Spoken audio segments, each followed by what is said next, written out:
کہ آج ہم آسانی سے ادارے کو گالی دے دیتے ہیں، آج ہم آسانی سے کسی پر انگلیاں اٹھا دیتے ہیں، آج ہم آسانی سے کسی ادارے کو برا بھلا کہہ دیتے ہیں، لیکن جب جنازہ تیار ہوتا ہے تو اگر کوئی یا الہی نصیب جگہ دے۔ اعوذ باللہ من الشیطان الرجیم، بسم اللہ الرحمن الرحیم۔ قل ان صلاتي ونسكي ومحياي ومماتي لله رب العالمين لا شريك له وبذلك أمرت وأنا أول المسلمين صدق الله العظيم۔ اللهم صل على محمد وعلى آل محمد كما صليت على إبراهيم وعلى آل إبراهيم إنك حميد مجيد۔ اللهم بارك على محمد وعلى آل محمد كما باركت على إبراهيم وعلى آل إبراهيم إنك حميد مجيد۔ قابل قدر اسٹیج پر رونق علماء کرام و اکابرین اعظام اور جملہ سامعین کرام اور میری آواز جہاں تک پہنچ رہی ہے، مائیں اور بہنیں، اللہ رب العالمین کا ہم پر بڑا کرم اور احسان ہے کہ رب العالمین نے ہمیں دینی محفل میں کچھ دیر بیٹھنے اور اپنے نبی جناب محمد الرسول اللہ صلی اللہ علیہ وسلم کے تذکرے کرنے کا موقع عنایت فرمایا ہے۔ میرے محترم بزرگوں، دوستو، عنوان اور عنوان کی نسبت ایک عظیم ہے اور اس کے پیچھے چھپا ایک بہت بڑا کلام ہے جو اس بات کی طرف اشارہ کر رہا ہے۔ ہمارے دو چار الفاظ سے ہم اس کے عنوان کو سمیٹ نہیں سکتے ہیں۔ عنوان جلسے جشن دستار بندی، یہ دیکھنے میں اور کہنے میں اور لکھنے میں بہت آسان لگتا ہے، لیکن اس کے پیچھے اساتذہ کی قربانیاں، ادارے کی محنت، محتمم کی قربانیاں اور یہاں پر ذمہ داروں کی قربانیاں چھپی ہوئی ہیں۔ یہ دیکھنے میں بہت آسان ہے کہ ہم نے یہ دیکھا کہ ایک حافظ قرآن کے سر پر دستار فضیلت باندھی جا رہی ہے۔ وہ لمحہ کچھ دیر کے لیے ہوتا ہے، وہ وقت کچھ دیر کے لیے ہوتا ہے۔ علماء کرام اس کے سر پر پگڑیاں باندھتے ہیں اور یہاں پر بیٹھے سامعین اسے دیکھتے ہیں۔ یہ دیکھنا اور پگڑی باندھنا کچھ دیر کے لیے ہوتا ہے، لیکن اس کے پیچھے نہ جانے کتنی راتیں اور اس کے پیچھے نہ جانے کتنی قربانیاں چھپی ہیں، وہ ادارے والے جانتے ہیں۔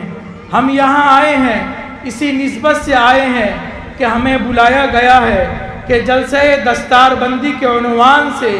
ایک بیٹھک یہاں منعقد ہونے جا رہی ہے۔ ہم یہ سن کر آئے ہیں کہ یہاں پر حافظ قرآن کے سر پر دستار فضیلت باندھی جائے گی۔ ہم دور دراز سے آئے ہیں، لیکن اس کے پیچھے کی قربانی کو اگر ہم نے سمجھ لیا،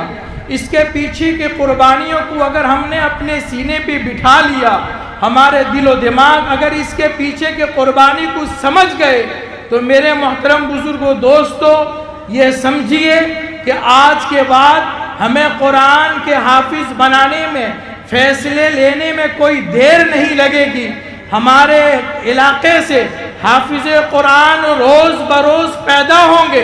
وجہ یہی ہے کہ ہم نے یہ سمجھ لیا ہے کہ حافظ قرآن یہاں آئے گا، دستار فضیلت اپنے سر پر باندھے گا، لیکن حافظ قرآن دستار فضیلت باندھے گا،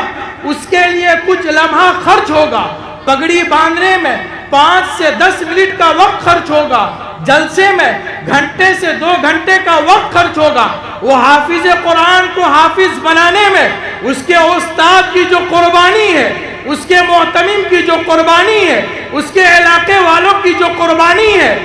کے ذمہ داروں کی جو قربانی ہے، اس کے منتظمین کی جو قربانی ہے، اس کے ملازمین کی جو قربانی ہے، اس کے اساتذہ کی جو دعائیں ہیں، اس کے اساتذہ کی جو محنتیں ہیں، اس کے اساتذہ کی رات میں اٹھ کر اللہ سے جو مانگنے کی وہ ادائیں ہیں، اس کو کوئی دے نہیں سکتا ہے۔ وہ قربانی کو اگر آج کا عوام سمجھ جائے تو مدارس کو گالی دینا تو دور کی بات، مدارس کو برا پہلا کہنا تو دور کی بات، معتمم کو گالی دینا تو دور کی بات، معتمم کو برا بھلا کہنا تو دور کی بات، ادارے کے بارے میں سوچنے سے پہلے 1000 بار اس کے بارے میں سوچے گا کہ گالی دینے سے پہلے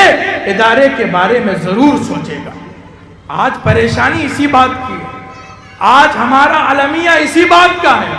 آج ہماری مصیبتیں اسی بات کی ہے کہ آج ہم آسانی سے ادارے کو گالی دے دیتے ہیں، آج ہم آسانی سے کسی پر انگلیاں اٹھا دیتے ہیں، آج ہم آسانی سے کسی ادارے کو برا بھلا کہہ دیتے ہیں، لیکن جب جنازہ تیار ہوتا ہے تو اگر کوئی جنازے کے لیے کھڑا ہوتا ہے، وہ آپ کا بھلے ہی معتقد ہو، وہ آپ کا عالم بھلے ہی معتقد ہو، وہ آپ کا پیشوا ہو، آپ کا امام ہو، آپ کا رہبر ہو، وہ آپ کا بہت بڑا آئیڈیل ہو، آپ اسے مفتی مانتے ہو، آپ اسے عالم مانتے ہو، آپ اسے مدرس مانتے ہو، لیکن وہ بھی کسی ادارے کا پڑھا ہوا ایک فاضل ہوتا ہے۔ اگر یہ سوچ آ جائے، اگر ہمارے ذہن میں یہ بات آ جائے کہ آج ہم جس عالم کو گالی دیتے ہیں اور جس عالم کو سر پر لے کر پھرتے ہیں، جس عالم کو سر پر لے کر پھرتے ہیں، وہ بھی اسی ادارے کا بنایا ہوا ہوتا ہے، وہ کوئی آسمان سے پیدا ہونے والا عالم نہیں ہوتا ہے۔ میرے محترم بزرگوں، دوستو، میں نے قرآن مقدس کی ایک آیت تلاوت کی۔ قرآن میں کہا گیا قُلْ إِنَّ صَلَاتِي وَنُسُكِي وَمَحْيَايَ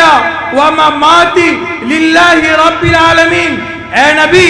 آپ کہہ دیجئے میری نماز، میری قربانی، میری زندگی، میری موت سب اللہ کے لیے ہے۔ موت بھی اللہ کے لیے، زندگی بھی اللہ کے لیے، جینا بھی اللہ کے لیے، مرنا بھی اللہ کے لیے ہے، نماز بھی اللہ کے لیے ہے، قربانی بھی اللہ کے لیے ہے۔ جب انسان اپنی زندگی میں اس بات کو لے آئے کہ میری نماز اللہ کے لیے ہے، نماز میں کوئی دوسرا آ نہیں سکتا ہے، دوسرا جہاں آئے گا وہ نماز نہیں ہوگی، قربانی میں کوئی آ نہیں سکتا ہے، قربانی میں جہاں دوسرا آئے گا وہ قربانی ہو نہیں سکتی ہے۔ زندگی اللہ کے لیے، زندگی میں جہاں دوسرا آئے گا وہ زندگی اللہ کے لیے ہو نہیں سکتی ہے۔ مرنا بھی اللہ کے لیے، مرنے میں جب کوئی دوسرا آئے گا وہ اللہ کے لیے ہو ہی نہیں سکتی ہے۔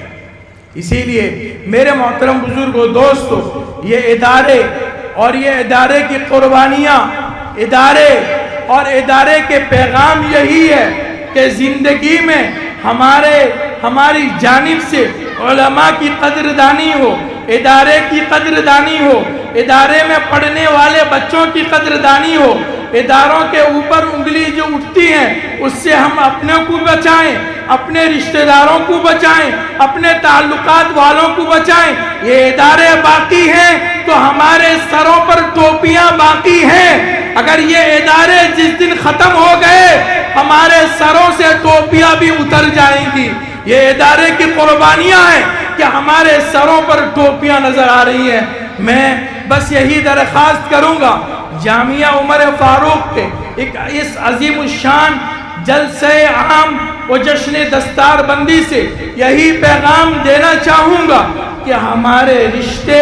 ادارے سے مضبوط ہونی چاہیے، ہمارے رشتے مدرسے سے مضبوط ہونی چاہیے، ہمارے تعلقات علماء سے مضبوط ہونی چاہیے۔ اللہ تبارک و تعالیٰ سے دعا کریں، اللہ تبارک و تعالیٰ کہنے سننے سے زیادہ عمل کی توفیق عطا فرمائے۔ وآخر دعوانا الحمدللہ رب العالمین۔